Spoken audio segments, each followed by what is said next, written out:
know yet. Alfredo is not very specific. But I understand Esperanza wants it to be next month. Why is not a bit more excited? I wonder. He is over 30. He is not. And still a bachelor. Esperanza must be tired of waiting. She does not seem to be much of a hurry either.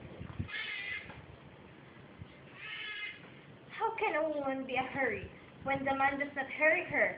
Papa, do you remember how much in love with her? In love with whom? With Esperanza, of course. He was not had another love affair that I know of. What I mean is that all the beginning, he was enthusiastic, flowers, serenades, notes, and things like that.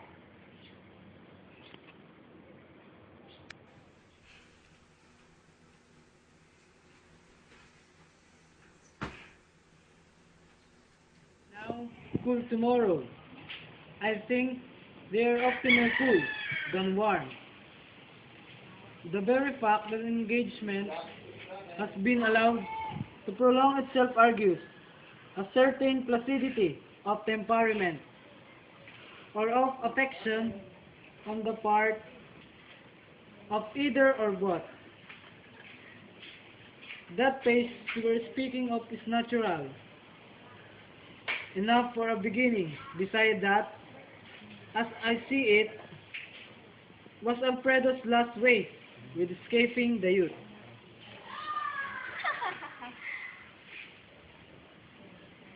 As part of a hot blood,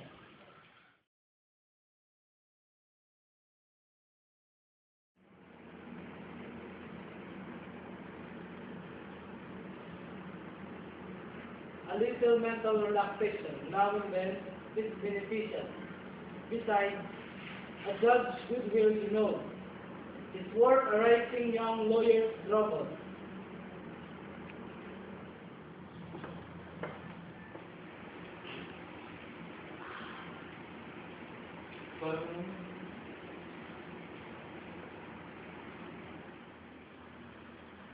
Oh, I thought he was his wife. That is nothing. It's time I was about to let you. But I remember a same experience I have mentioned. Oh, A man named Manana. I just called him King Manana. But after some time or so, his man rose at his feet and said suddenly, "Pardon me, but my name is Manana." You know, I never forgave him. The best thing to do under circumstances, I found out, is to pretend, persevere, and to let the other person find out his mistake without help.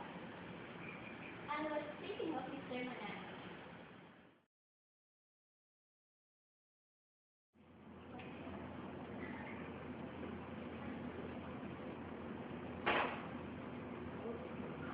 thank you. That's fine.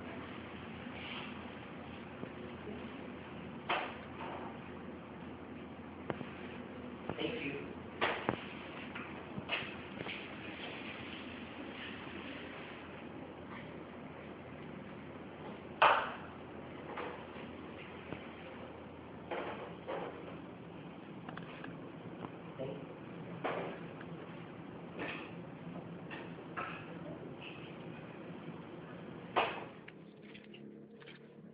Up there, I find something. Amusement? No, youth is spirit, Are you so old? and heart, desire.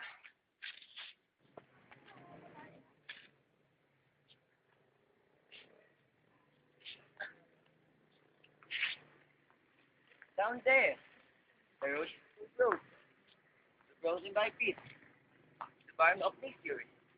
Mystery? That is so sweet. That is someone. That's in you.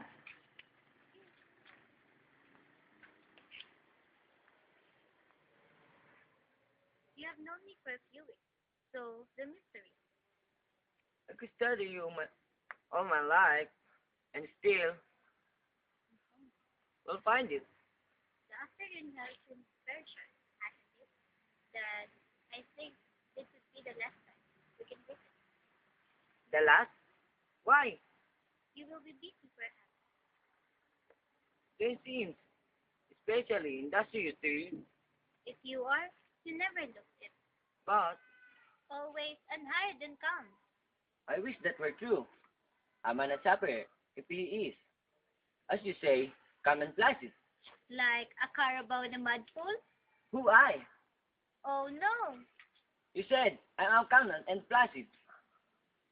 that is what I think. I used to think so too. So, how little we know ourselves. I should like to see our hometown. There's nothing to see. We'll cook streets, sneak a hot soup, ferns growing on them, and sometimes squashes. Nothing? There is you. Oh, me? But I am here. I will not go, of course, until you are there. We live in Cali, a little street with trees. Cold, I find that. If you don't look for Miss Del Valle, I'll inquire about that. what? The house of the house is the prettiest. Well in the town. There is. You will lose your way. It is. I thought, at least you would not say such things. Pretty.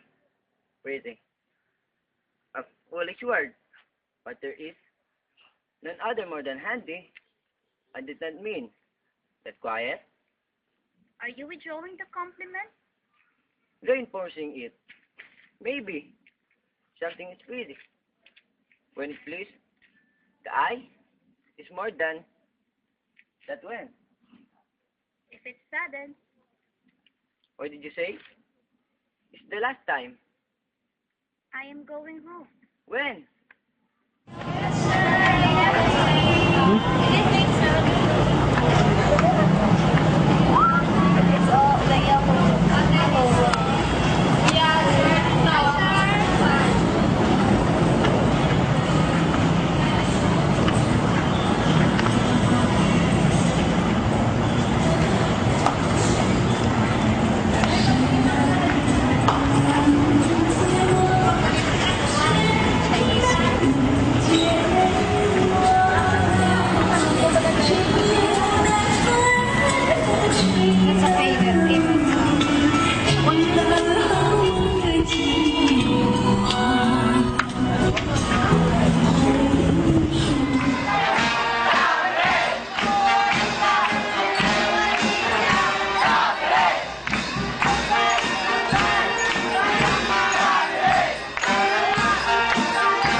I have been thinking all this time that you are gone. No, my sister asked me to stay until they are ready. Oh, is that it's going? Yes, we stay for the car and we congratulate you For what? for your confidence. I should have offered you congratulations long before, but you know, your visitors are slow about getting food. Already interesting to you. Is there option? Yes. Would you come if I say?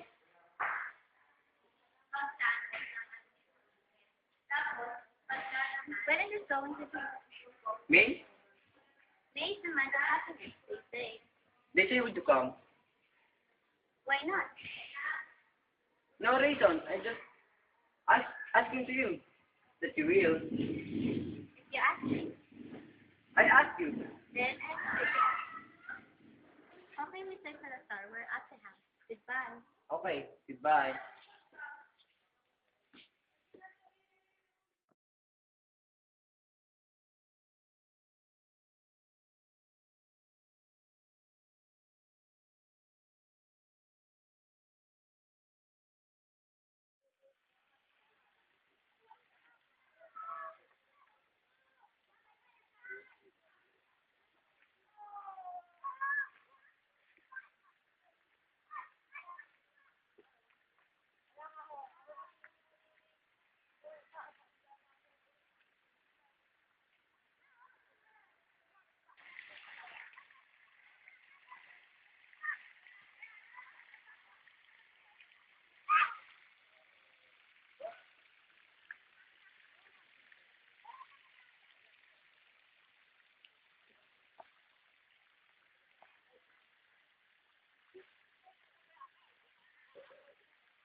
Abogado, sir.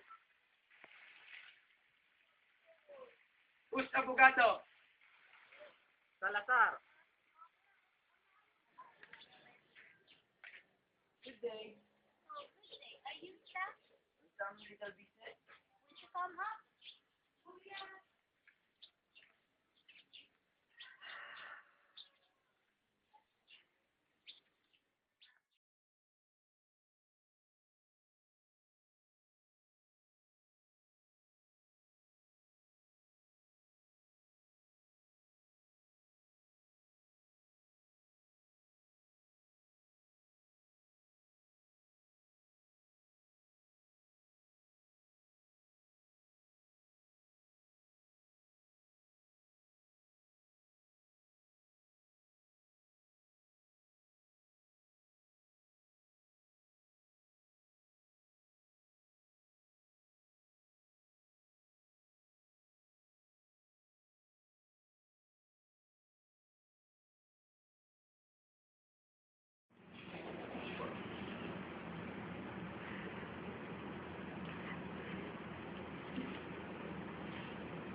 Ano, Maestro Sencho?